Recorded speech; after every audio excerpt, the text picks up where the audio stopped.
Hello बच्चों, स्वागत है आपका हमारे YouTube चैनल। तो आज स्टार्ट करते हैं क्लास 10th का चैप्टर नंबर 8 करंट इलेक्ट्रिसिटी। ठीक है, चैप्टर नंबर 8 है, क्लास 10th की बात कर रहे हैं। ये क्लास 12th में भी है। क्लास 12th में थोड़ा इसका एडवांस वर्जन होगा। काफी सारी चीजें क्लास 10th में आएंगी, क्लास 12th में आएंगी, लेकिन अभी आज की क्लास में फर्स्ट लेक्चर में बेसिक बातें करेंगे हम लोग करंट इलेक्ट्रिसिटी। ठीक है, क्या क्या इस चैप्टर में आने वाला है वो देख लो। तो क्या क्या चैप्टर में आएगा, तो फर्स्ट होता है इलेक्ट्रिक करंट। करंट के बारे में स्टडी करेंगे हम लोग। फिर उसके बाद बात करेंगे हम लोग किसकी, इलेक्ट्रिक पोटेंशियल कि इलेक्ट्रिक पोटेंशियल क्या होता है। थर्ड पॉइंट पर हम लोग बात करेंगे पोटेंशियल डिफरेंस की कि ये पोटेंशियल डिफरेंस क्या चीज है। पोटेंशियल और पोटेंशियल डिफरेंस में फर्क जानेंगे, क्या क्या डिफरेंसेस होते हैं पोटेंशियल में और पोटेंशियल डिफरेंस। फिर बारी आती है सबसे इंपॉर्टेंट रेजिस्टेंस। रेजिस्टेंस इस चैप्टर का की पॉइंट है, की हेडिंग है ये, क्योंकि रेजिस्टेंस में बहुत सारे क्वेश्चन बनेंगे। रेजिस्टेंस के बाद एक साइंटिस्ट थे बहुत ही फेमस, ओम्स। तो योगा करते टाइम हम लोग बोलते भी हैं ओम। तो ये ओम्स लॉ बहुत इंपॉर्टेंट है। फिर उसके बाद बात आएगी रेजिस्टिविटी की। फिर उसके बाद इफेक्ट आएंगे कि टेम्परेचर पे क्या इफेक्ट आता है, लेंथ पे क्या आता है। So effect of temperature on resistivity. So ये एक एक करके हमें इस चैप्टर में स्टडी करनी है। फिर 8th पॉइंट है कि कंडक्टेंस क्या होता है। छोटी छोटी हेडिंग्स आएंगी, इसमें कोई ज्यादा कंफ्यूजन नहीं है। 9th पॉइंट होता है कंडक्टिविटी क्या होता है। फिर इसी के बेसिस पे आता है कि सुपर कंडक्टर क्या होते हैं। तो ये 10 पॉइंट इस चैप्टर में मेन है। तो आज एक एक करते हुए इस चैप्टर की वीडियो बनाते हैं, और जो भी तुम्हारे डाउट हैं वो 1 घंटे अगर वीडियो चल जाएगी तो वो सारे डाउट तुम्हारे क्या होते जाएंगे, धीरे धीरे खत्म होते जाएंगे, गायब होते जाएंगे। सो फर्स्ट हेडिंग है इलेक्ट्रिक करंट। ठीक है, अब हमें कॉन्सेप्ट जानना है कि करंट क्या होती है। ये नोट कर लो, छाप लो इसको चुपचाप। ठीक है, तो फर्स्ट हेडिंग है इलेक्ट्रिक करंट। तो देखो बेटा, करंट की अगर हम बात करें तो करंट क्या होता है, कहीं पर भी कुछ ग्रुप अगर चलते हैं, ठीक है, यहां पर इलेक्ट्रिक की बात हो रही है तो यहां पे कौन चलेंगे, इलेक्ट्रिक फ्लो कराने के लिए चार्ज को चलना पड़ता है। तो सबसे पहले हम लोग इलेक्ट्रिक करंट से पहले चार्ज थोड़ा सा डिस्कस कर लेते हैं। तो देखो नेक्स्ट हेडिंग है चार्ज। चार्ज को हम लोग कैपिटल क्यू से रिप्रेजेंट करते हैं। चार्ज क्या होता है, किसी भी न्यूट्रल एटम में या तो इलेक्ट्रॉन चला जाए, जैसे मान लो सोडियम है, सोडियम का एटॉमिक नंबर क्या होता है 11। तो अगर हम 11 का कॉन्फ़िगरेशन देखेंगे तो वो कैसे आएगा 2,8,1। ठीक है, और दूसरा हम मान लेते हैं क्लोरीन है, सो 17Cl है। अगर हम इसको भरेंगे तो ये आएगा 2,8,7। इलेक्ट्रॉनिक कॉन्फ़िगरेशन तुम लोगों ने क्लास 9th में या क्लास 10th में स्टार्टिंग चैप्टर्स में किया हुआ है। तो ये 281 भी पता है तुम्हें और 287 भी पता है। अच्छा, टेंडेंसी क्या होती है, टेंडेंसी होती है या तो आउटर मोस्ट सेल में 8 इलेक्ट्रॉन हो या 2 इलेक्ट्रॉन हो। तो देखो इसके पास 1 इलेक्ट्रॉन ये ज्यादा है, तो ये क्या करेगा, ये त्याग देगा अपना इलेक्ट्रॉन। सो ये अपना इलेक्ट्रॉन त्यागने की सोच रहा है। और देखो इसके पास है 7, सो 7 त्यागने में बहुत दुख होगा। तो ये क्या सोचेगा, इसको कहीं से 1 इलेक्ट्रॉन मिल जाए। अब इलेक्ट्रॉन का चार्ज क्या होता है, इलेक्ट्रॉन का चार्ज तुम लोगों को पता होगा, -1.6 इंटू 10⁻⁻⁻⁹ ये होता है चार्ज ऑफ इलेक्ट्रॉन। तो देखो इलेक्ट्रॉन का चार्ज क्या है, निगेटिव। तो निगेटिव मतलब गंदी चीज है। ठीक है, अगर तुम्हारे पास कोई गंदी चीज जाएगी, अगर तुम्हारे पास से कोई इलेक्ट्रॉन निकल जा रहा है, बाहर जा रहा है, तो बताओ तुम गंदी चीजें अगर चली गई तो तुम अच्छे इंसान बन गए ना। अच्छे बने तो क्या सिंबल हो जाता है, Na+ हो जाता है। ठीक है, अगर तुम्हारे पास एक इलेक्ट्रॉन और आ गया, एक गंदी चीज और आ गई, तो ये क्या बन जाएगा, Cl-। सो Cl- का इलेक्ट्रॉनिक कॉन्फ़िगरेशन क्या होगा, 2,8,8। और Na+ की अगर हम बात करें तो इसका क्या हो जाएगा, 2,8। तो देखो दोनों के आउटर मोस्ट शेल में क्या है, 8 इलेक्ट्रॉन आ गए, जैसा हम चाहते थे वैसा हो गया। तो अगर हमें चार्ज की डेफिनेशन बनानी हो तो हम क्या बताएंगे, किसी भी न्यूट्रल एटम में या तो चार्ज की डिफिशियंसी हो जाए, इलेक्ट्रॉन की डिफिशियंसी हो जाए, या इलेक्ट्रॉन एक्सेस में आ जाए। ठीक है, या तो कमी हो या अधिकता हो जाए, बहुत ज्यादा आ जाए, तो वो अपने नेचर में, अपने सराउंडिंग में क्या करता है, कुछ ना कुछ इलेक्ट्रिक बिहेवियर शो करने लगता है। जैसे फॉर एन एग्जांपल मान लो तुम रास्ते में जा रहे हो, साइकिल से जा रहे हो, तो जा रहे हो, तो उसके बाद मान लो तुम्हें रास्ते में 2,000 का नोट दिख जाए केवल। ठीक है, तुम्हें 2,000 का नोट दिख जाए तो तुम्हारे, और मिल भी जाए तुम्हें, रास्ते से उठा भी लो, कोई देखे भी ना, तो तुम्हारे मन में या चेहरे पे क्या होगी, लड्डू फूटेगा कि नहीं फूटेगा, चेहरे पे स्माइल आएगी तुम्हारे, और वो स्माइल आएगी मतलब तुमने, अगर तुम शांति से जा रहे थे अर्जुन रामपाल की तरीके विदाउट एक्सप्रेशन, तो तुम्हारे चेहरे पे क्या होगी, बर्फी वाली हंसी, रणवीर कपूर वाली हंसी आने लगेगी। लेकिन अगर मान लो कि तुम्हारे जेब से 2,000 का नोट गिर जाए और तुम जब घर आओ तब तुम्हें पता चले, तो तुम्हारी जेब से 2,000 का नोट गिरा, तब भी तुम्हारे चेहरे पे क्या होगा, रोने वाले एक्सप्रेशन आने लगेंगे। तो दोनों केस में तुम्हारे एक्सप्रेशन चेंज हो रहे हैं कि नहीं हो रहे हैं, और सराउंडिंग में इसका इफेक्ट पता चलने लगेगा। तो ये देखो Na+ और Cl-, ये दोनों चीजें हमें क्लियर हो गई। तो चार्ज क्या होता है, चार्ज ये समझ में आया कि अगर किसी भी एटम पर इलेक्ट्रॉन की एफिशिएंसी हो या डिफिशिएंसी हो, उस केस में वो अपने सराउंडिंग में एक इलेक्ट्रिक बिहेवियर शो करने लगता है। अब इलेक्ट्रिक करंट को चार्ज से कैसे बताना है ये देख लो। तो कुल मिलाकर के हमें यह पता चला कि जो भी चार्ज होता है वो होता है नंबर ऑफ इलेक्ट्रॉन। तो अगर हम Q रिप्रेजेंट करें तो Q का एक फॉर्मूला आएगा N × E। Q हो गया टोटल चार्ज, लिख लो, Q होता है बेटा टोटल चार्ज, N हो गया number of electron, and E हो गया चार्ज ऑफ एन इलेक्ट्रॉन। अब यहां पे देखो इलेक्ट्रॉन की ये बोला गया डिफिशियंसी भी हो सकती है और एक्सेस भी हो सकता है। सो Q हमेशा क्या होगा, +-N।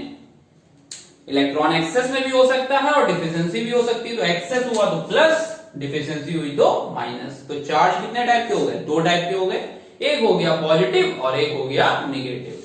सो ये फॉर्मूला समझ में आ गया, Q = +-N।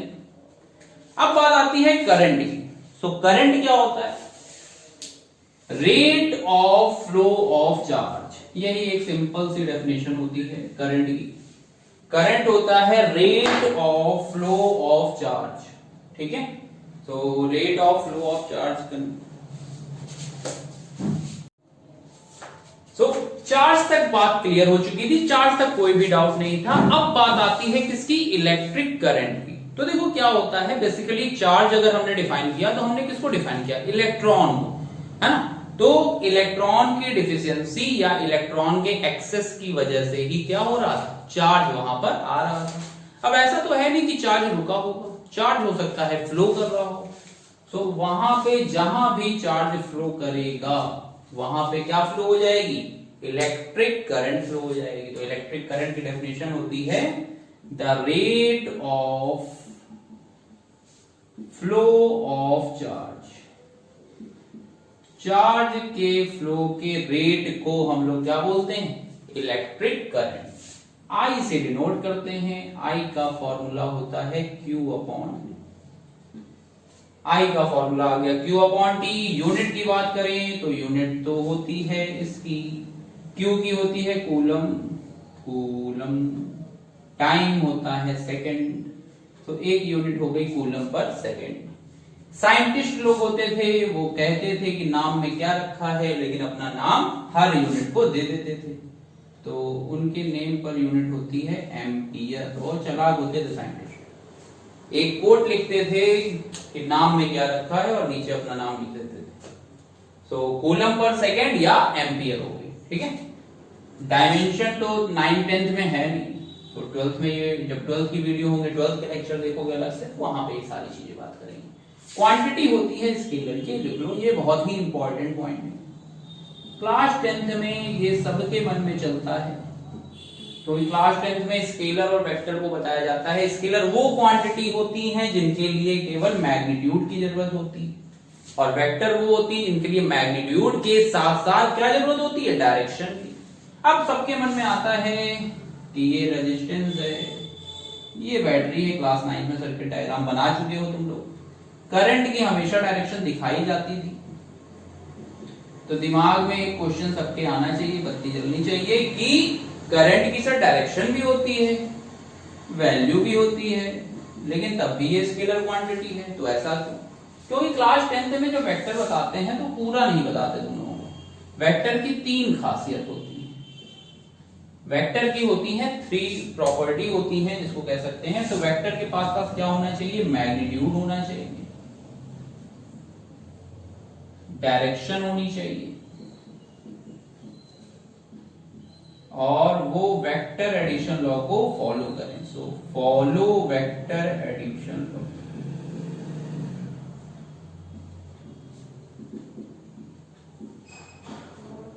तो वेक्टर एडिशन लॉ को फॉलो करें, लेकिन थर्ड कंडीशन ये करंट फॉलो नहीं करती। Current does not follow vector addition law, that's why current is a scalar quantity, ठीक है। वेक्टर एडिशन लॉ को फॉलो नहीं करती है। वेक्टर एडिशन लॉ क्या होता है ये जानने के लिए आप हमारे चैनल पे 11th क्लास में वेक्टर एक चैप्टर है वो सर्च कर लीजिएगा, तो वहां पे ये पता चल जाएगा वेक्टर एडिशन लॉ क्या होता है। क्लास 10 के सिलेबस में नहीं, क्लास 11 की जो वीडियो बना रखी है हमने उसमें बताया गया है कि वेक्टर एडिशन लॉ क्या होता है। तो ये जान लो, current does not follow vector addition law, current vector addition law को फॉलो नहीं करती है, ठीक है। सो करंट डिफाइन हो गया। फॉर्मूले को और थोड़ा पोस्टमार्टम करते हैं, अभी अभी क्यू का फॉर्मूला जान चुके हैं हम लोग, ठीक है, ये नोट कर लीजिएगा आप सब लोग। सो अब बात करते हैं न्यूमेरिकल्स की। सो देखो न्यूमेरिकल्स की अगर हम बात करें तो आई का फॉर्मूला है Q/T। अभी अभी हमने आई का फॉर्मूला ये भी जाना, तो यहां से आ गया Q equal to I into T. Q equal to क्या होता है, NE। So NE equal to आ गया IT। अगर हमें I निकालना होगा तो ये हो जाएगा NE अपॉन T। सिंपल होता है Q इक्वल टू IT जाना, क्योंकि याद करने में सिंपल होना चाहिए। तो मैं Q equal to IT, Q का इक्वल टू NE भी होता है, NE इक्वल टू क्या हो जाएगा, IT हो जाएगा। तो यहां से NE इक्वल टू IT ये हमें समझ में आ गया। अच्छा, कभी कभी पूछते हैं कि 1 एम्पियर की करंट 1 सेकेंड के लिए फ्लो कर रही है, तो नंबर ऑफ इलेक्ट्रॉन कितने पास हो रहे होंगे। जैसे हमने कह दिया कि किसी कंडक्टर से, ये कंडक्टर का बहुत सिंपल सा डायग्राम बना देते हैं। हमने कहा कि 1 एम्पियर की करंट फ्लो कर रही है, टाइम कितना है, टाइम भी 1 सेकंड दिया है। हमसे कहा गया कि n की वैल्यू, नंबर ऑफ इलेक्ट्रॉन कितने फ्लो करेंगे, और इलेक्ट्रॉन का चार्ज तो हमें पता ही होता है, -1.6 इंटू 10⁻⁻⁻19 कूलम। तो हम ये फॉर्मूला अप्लाई करके कैलकुलेट कर सकते हैं ना कि कितने नंबर ऑफ इलेक्ट्रॉन पास हो रहे होंगे। सो देखो, हमने पुट किया Q equal to NE, capital Q से दिखाते हैं तो कैपिटल Q लिख लो, और कैपिटल Q होता है I इंटू टी। तो यहां से N इक्वल टू क्या आ जाएगा, IT अपॉन E आएगा। I भी 1 E की वैल्यू पता है 1.6 इंटू 10⁻⁻19। अब ऊपर तो आया 1 और यहां कर देता हूं, सो N की वैल्यू आ गई 1 अपॉन, अब 10 की पावर -19 ऊपर गया तो इसको लिख दिया 10 इंटू 10⁻18 अपॉन 1.6, पॉइंट से ही बढ़ाया 0, कैलकुलेट करोगे तो ये तुम्हारा आ जाएगा 6.25। इंटू 10⁻18। इसका मतलब इतने इलेक्ट्रॉन वहां से क्या हो रहे होंगे, पास हो रहे होंगे। अगर ये क्वेश्चन हमने दे दिया सिंपल सा कि अगर किसी कंडक्टर से 1 एम्पियर की करंट 1 सेकंड में, यूनिट सेकंड में पास हो रही है, तो n की वैल्यू, नंबर ऑफ इलेक्ट्रॉन कितने पास होंगे, ये हमने पूछ लिया तुमसे। तो ये इलेक्ट्रिक करंट का कॉन्सेप्ट क्लियर हुआ। फर्स्ट हेडिंग इस चैप्टर की क्लियर है बेटा सबको? कहीं पर कोई भी डाउट हो तो वो कमेंट सेक्शन में बता दीजिएगा, तो वहां पे आपको अगले 24 घंटे के अंदर सॉल्यूशन मिल जाएगा अपने डाउट का। तो यहाँ पे n इक्वल टू आ गया IT/E, तो n की वैल्यू आ गई 6.25 इंटू 10⁻18। ठीक है, अब बात करते हैं इस चैप्टर की सेकेंड हेडिंग। सेकेंड हेडिंग है इलेक्ट्रिक पोटेंशियल। इलेक्ट्रिक पोटेंशियल को डिफाइन करना है, तो बहुत ही बेसिक चीज है इलेक्ट्रिक पोटेंशियल। होता क्या है कि कोई भी चार्ज की अगर हम बात करें, हम किस हेडिंग की बात करने जा रहे हैं? अब हम बात करने जा रहे हैं electric potential. So second number आया इलेक्ट्रिक पोटेंशियल।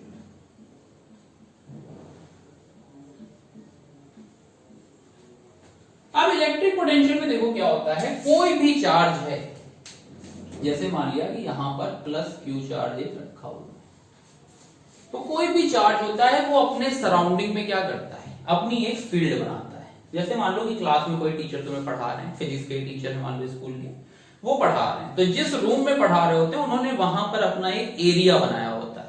दीवारें खड़ी होती है, एक कमरा होता है, ऑनलाइन क्लासें नहीं होती, एक कमरा होता है जिसमें टीचर पढ़ा रहा होता है, तो वहां पर उस टीचर की क्या होती है, फील्ड होती है। ठीक है, बच्चा बाहर चाहे जैसे टहलता हुआ है, जो भी बोलता हुआ है, लेकिन क्लास में जैसे ही एंटर करता है, सर मे आई कम इन, तो ये जो मे आई कम इन पूछता है वो किसकी वजह से पूछता है, वो उस टीचर की वजह से पूछता है जिसने उस बाउंड्री के अंदर अपनी क्या कर रखी है, एक फील्ड बना रखी है। ठीक है, ऐसे ही एक चार्ज भी करता है, तो ये प्लस क्यू चार्ज है, तो इसने अपनी एक फील्ड बना रखी है। अब मान लो इनफाइनाइट से एक कोई पॉइंट बहुत दूर है, तो उसको हम लोग बोलते हैं इनफाइनाइट। तो अगर किसी यूनिट पॉजिटिव चार्ज को डेफिनेशन बनाने के लिए इसको बोलते हैं यूनिट पॉजिटिव चार्ज। सो अगर किसी यूनिट पॉजिटिव चार्ज को इलेक्ट्रिक फील्ड के अंदर, इस फील्ड के अंदर लाने में इनफाइनाइट से किसी भी पॉइंट पर, मान लिया हम ए पॉइंट पर लेके आए, तो inside an electric field the total work in bringing a unit positive charge from infinity to that point is called electric potential। मतलब इनफाइनाइट से किसी भी पॉइंट तक लाने में जो भी वर्क करना पड़े उसी को हम लोग बोलते हैं पोटेंशियल। तो V का फॉर्मूला आ जाएगा W/Q0। V इक्वल टू क्या हो जाएगा, W/Q0। इसको एक्चुअल में हमें ऐसे लिखना चाहिए था, V A equal to W, कहां से कहां तक लाए हैं, इनफाइनाइट से लाए हैं A तक, तो इनफाइनाइट से एरो बना करके A तक लाए हैं अपॉन Q0। तो जहां पे लाए होते हैं और जहां से लाए होते हैं उन दोनों को माइनस करते हैं, तो VA माइनस V इंफिनिटी लिखना चाहिए था हमें इसको। अब हमें पता होता है कि इनफाइनाइट पर जो इलेक्ट्रिक पोटेंशियल की वैल्यू है वो कितनी होती है, 0 होती है। सो अगर V इंफिनिटी 0 है तो VA की वैल्यू कितनी हो जाएगी, W/Q0 इनफाइनाइट टू A। सो ये इलेक्ट्रिक पोटेंशियल लिख लो तुम लोग। तो इलेक्ट्रिक पोटेंशियल में कहीं भी कोई डाउट हो, अपने क्या करना है, इलेक्ट्रिक फील्ड के अंदर किसी भी यूनिट पॉजिटिव चार्ज को किसी पॉइंट से किसी भी पॉइंट तक लाने में जितना भी वर्क डन करना पड़ता है उसी को हम लोग क्या बोलते हैं, इलेक्ट्रिक पोटेंशियल बोलते हैं। ठीक है, तो इलेक्ट्रिक पोटेंशियल क्लियर हो गया बेटा सबको, कॉपी कर लो सब।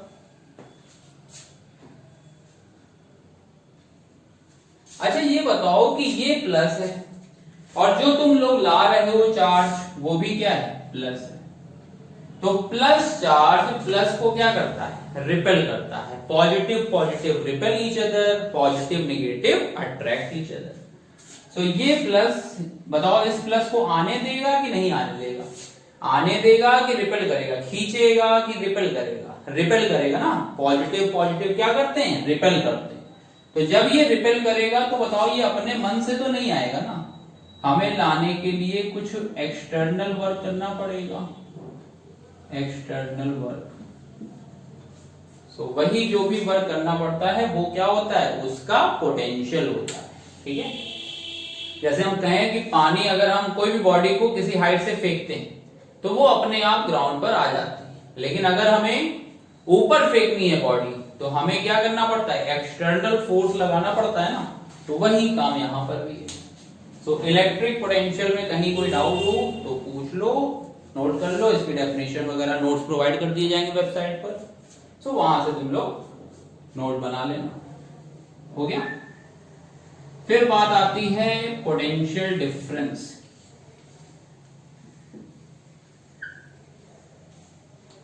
थर्ड पॉइंट है हमारा electric potential difference.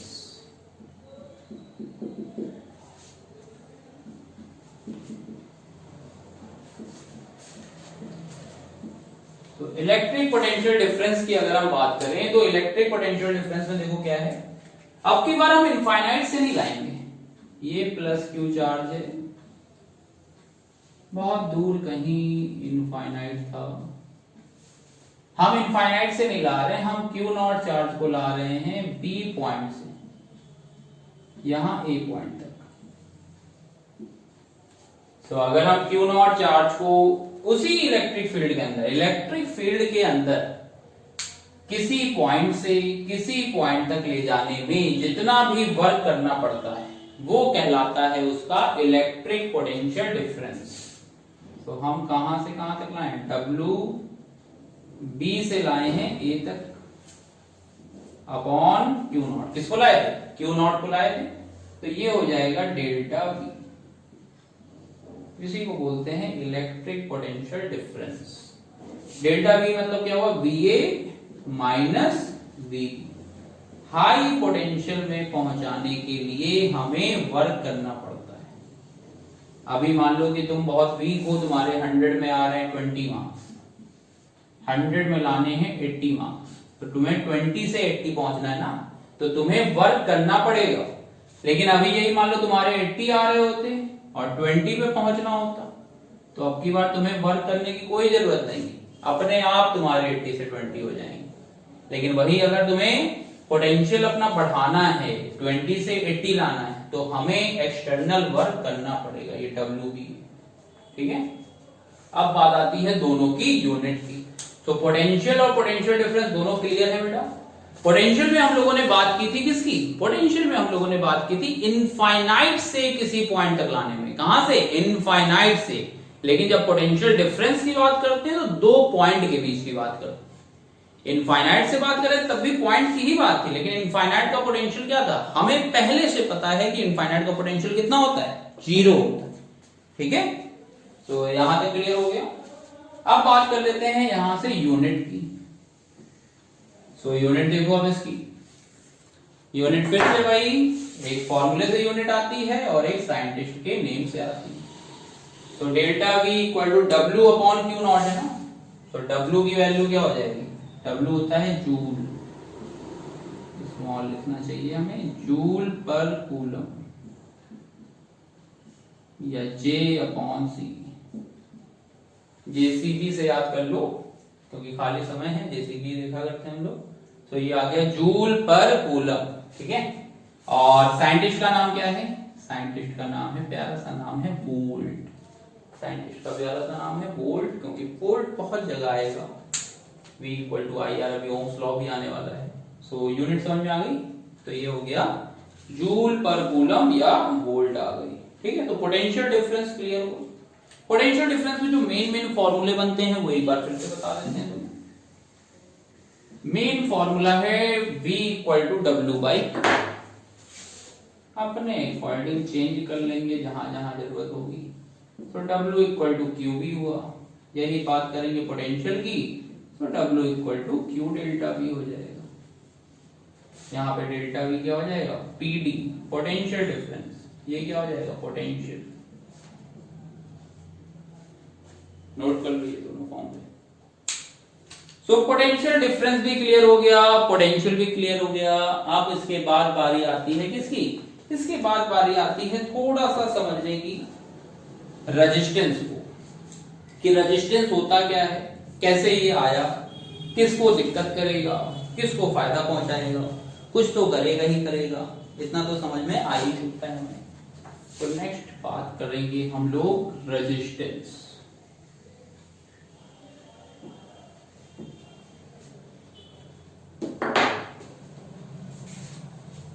Electric resistance first part की वीडियो जब बनेगी तब तक ये तुम्हारी चीजें क्लियर हो चुकी होंगी कि इस चैप्टर में रेजिस्टेंस बहुत ज्यादा इंपॉर्टेंट है। तो रेजिस्टेंस होता क्या है, जैसे कि मान लीजिए कंडक्टर है, कंडक्टर ये है, इसके अंदर कई सारे इलेक्ट्रॉन होंगे और इलेक्ट्रॉन क्या करते रहते हैं, रैंडम मोशन करते रहते हैं। जैसे मान लो अभी तक कोई बैटरी नहीं लगी है, तो ये कई सारे इलेक्ट्रॉन हैं, कोई इधर जा रहा है, कोई इधर आ रहा है, कोई उधर गया, कोई इधर आया। तो ये करते रहते हैं रैंडम मोशन। तो रैंडम मोशन करते हैं तो उस समय जब हम वेक्टर समेशन निकालते हैं इनकी वेलोसिटी का, जब वेक्टर सम लेते हैं तो वो आता है 0, क्योंकि कोई रिजल्ट नहीं मिलता। जैसे एग्जांपल के लिए कहें कि तुम लोग का जब लंच होता है स्कूल में, ठीक है, तो कोई बच्चा उधर जाके लंच करता है, कोई इधर कर रहा होता है, कोई इधर बाहर पानी पीने जाता है, कोई खेलने चला जाता है। तो उस समय नेट नॉलेज, क्लास के अंदर नॉलेज की वैल्यू कितनी होती है, 0 होती है।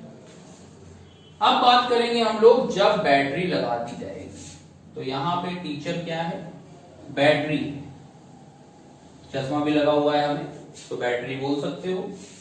तो जब ये बैटरी है यहाँ पर, तो बैटरी होती है एक बड़ा डंडा एक छोटा डंडा, बड़ा डंडा प्लस छोटा डंडा माइनस। तो ये प्लस यहाँ पे पहुंचा और ये माइनस पहुंचा यहाँ पे। इतना समझ में आया? मतलब अब क्लास में टीचर ने एंट्री करी, क्लास में टीचर ने बोर्ड में पढ़ाना स्टार्ट किया, तो तुम लोगों ने कहां देखा, यहां से यहां देखा, तुम्हारी नजर कहां गई, बोर्ड पे गई, और नॉलेज का ट्रांसफर कहां से कहां हुआ, बोर्ड से तुम्हारी तरफ हुआ।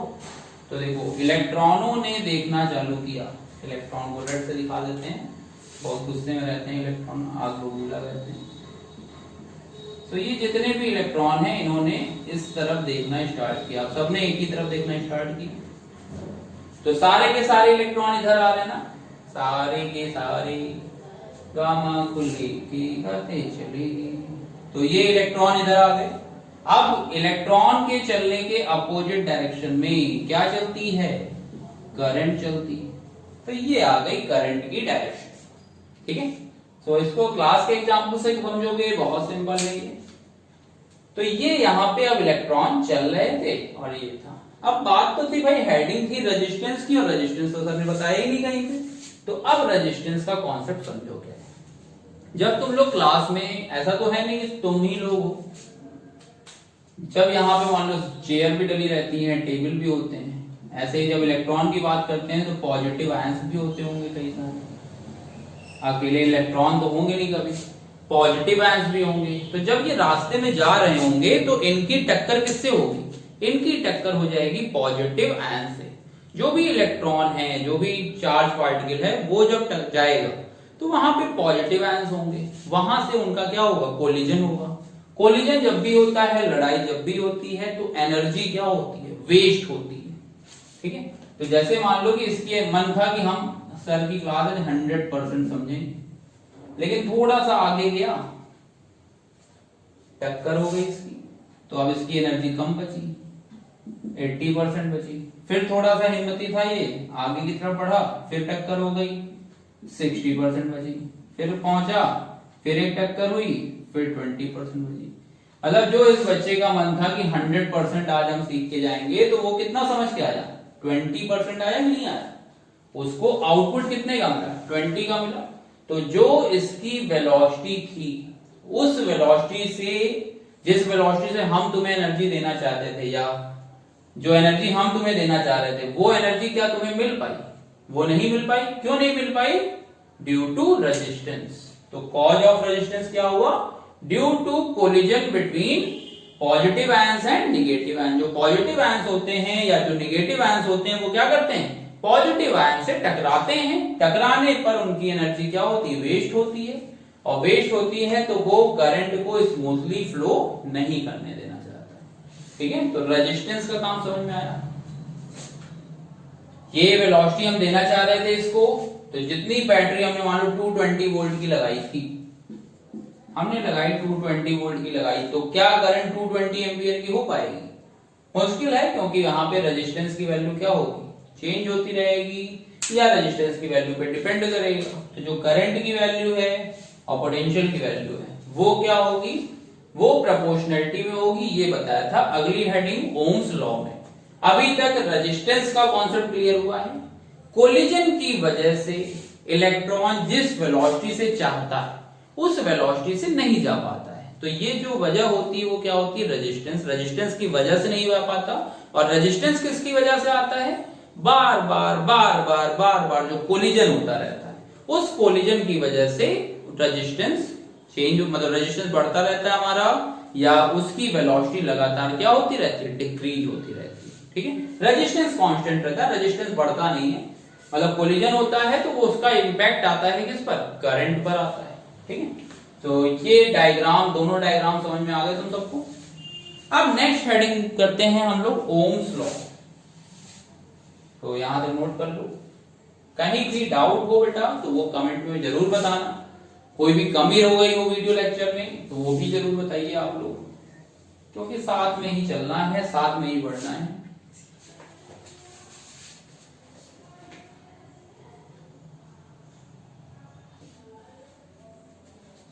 ये देखो, अब यहां पर इतनी बात हो गई है। ठीक है, अब क्या है कि अभी जो हम लोगों ने दो टॉपिक किए, पोटेंशियल और पोटेंशियल डिफरेंस, और ये तीसरा टॉपिक आ गया रेजिस्टेंस। तो इसको समझने के लिए कुछ न्यूमेरिकल भी उठा लेते हैं हम लोग, क्योंकि न्यूमेरिकल नहीं करोगे, थ्योरी करोगे तो पक जाओगे, और न्यूमेरिकल आते भी हैं पेपर में। तो इसको समझने के लिए पहले एक फॉर्मूला कर लेते हैं।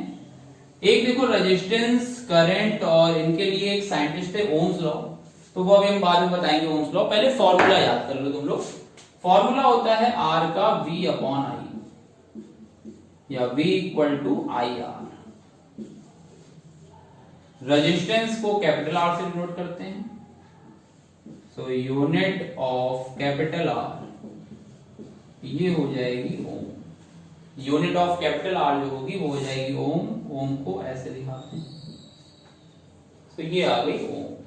ठीक है, अब पोटेंशियल के, पोटेंशियल डिफरेंस के, करंट के कुछ क्वेश्चंस कर लेते हैं, ताकि ये आज की जो वीडियो है न्यूमेरिकल्स के बाद खत्म करेंगे, फिर नेक्स्ट वीडियो से ओम्स लॉ डिस्कस करेंगे। ठीक है, पूरी थ्योरी नहीं रखेंगे पूरी वीडियो में। लास्ट के 10 मिनट जो वीडियो के होंगे उसमें न्यूमेरिकल्स डिस्कस किए जाएंगे। तो न्यूमेरिकल्स अच्छे डिस्कस किए जाएंगे जो बोर्ड के लिए इंपॉर्टेंट होंगे। सो अब देखो क्या है कि थ्योरी तो हो गई, अब इस पे न्यूमेरिकल जो आज की थ्योरी दी उस पे न्यूमेरिकल कौन कौन से इंपॉर्टेंट हैं और जो कॉन्सेप्ट समझने के लिए जरूरी है। तो हम लोगों ने आज बात की है कुछ फॉर्मूलोस की, Q इक्वल टू IT और Q इक्वल टू NE। तो इन दोनों पर बेस्ड देखो एक न्यूमेरिकल कराते हैं तुम। एक क्वेश्चन है, क्वेश्चन में लिखा हुआ है कि in a conductor 6.25 into 10 raised to power 16 electron, 6.25 into 10 raised to power 16 electron, इतने इलेक्ट्रॉन फ्लो कर रहे हैं। ठीक है, कितने कर रहे हैं? 6.25 into 10 raised to power 16, A से B तक फ्लो कर रहे हैं। एक मान लो एंड है A और एक है B, A से B तक ये इलेक्ट्रॉन फ्लो कर रहे हैं। और कितने टाइम में कर रहे हैं? टाइम की वैल्यू गिवन है 2 सेकेंड। टाइम गिवन है हमें 2 सेकेंड गिवन।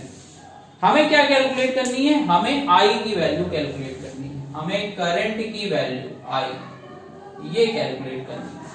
तो देखो फॉर्मूला है Q equal to NE, Q equal to IT भी होता है, IT इक्वल टू आ गया NE, निकालना था I, सो I की वैल्यू क्या हो गई? NE अपॉन T आ गई।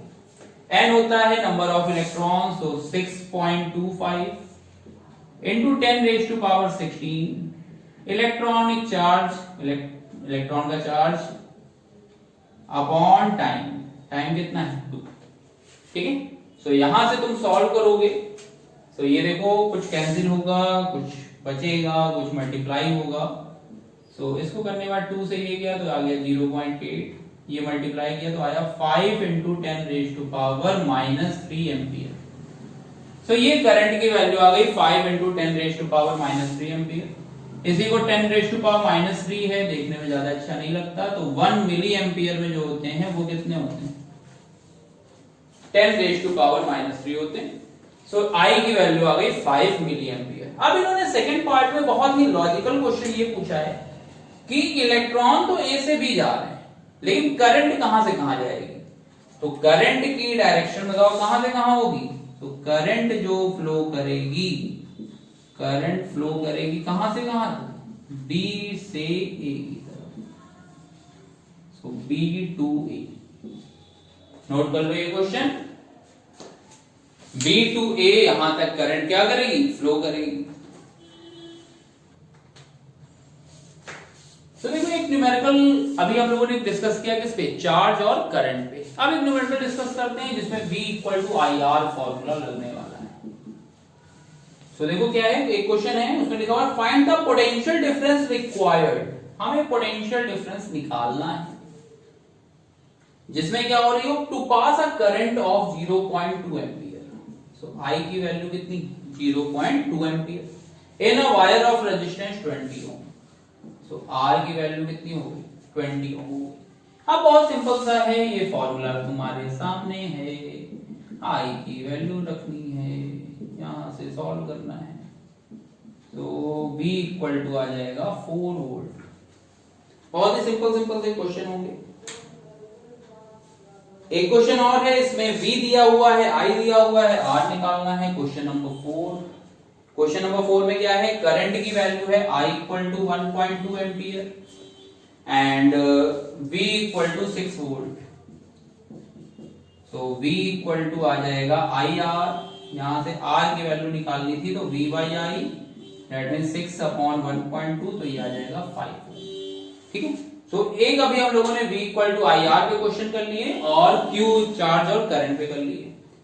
सो अभी तुम लोगों को ये चैप्टर की थ्योरी कंप्लीट करने के बाद कंसाइज के पूरे न्यूमेरिकल तुम लोगों को 24 घंटे के अंदर सॉल्यूशन हमारे चैनल पे मिल जाएगा आप लोगों को, तो उसके लिए परेशान ना होइए। पहले थ्योरी पार्ट पढ़िए आप लोग, थ्योरी पार्ट में अपने मन से अटेम्प्ट करिए क्वेश्चन लगाने की। सॉल्यूशन पे बेटा व्यू कम होने चाहिए मेरे, थ्योरी पार्ट में जीरो। थ्योरी वीडियो है, जो मेरे रेगुलर कस्टमर हो, रेगुलर स्टूडेंट हो, ठीक है, कस्टमर नहीं स्टूडेंट ही हो सकते सब मेरे, तो वो व्यू पे मैं देखता हूं सॉल्यूशन वाले व्यू चैनल पे, सॉल्यूशन वाली वीडियो पे व्यू एकदम से बढ़ जाते हैं, लेकिन थ्योरी पे बढ़ते ही नहीं। क्यों? क्योंकि तुम लोगों की आदत है पका पकाया खाने की। पका पकाया कभी मत खाना, खुद पकाओ खुद खाओ बेटा, ठीक है। सो R की वैल्यू आ जाएगी 5 ओम। सो नेक्स्ट वीडियो में हम लोग इसके कंसाइज के सारे न्यूमेरिकल एक बार थ्योरी पार्ट बना लेंगे, इसका सेकंड पार्ट। अभी थ्योरी पार्ट में जो वीडियो आई है वो ए पार्ट, 8th ए पार्ट जो है वो 2 वीडियो में कंप्लीट होगा, ठीक है।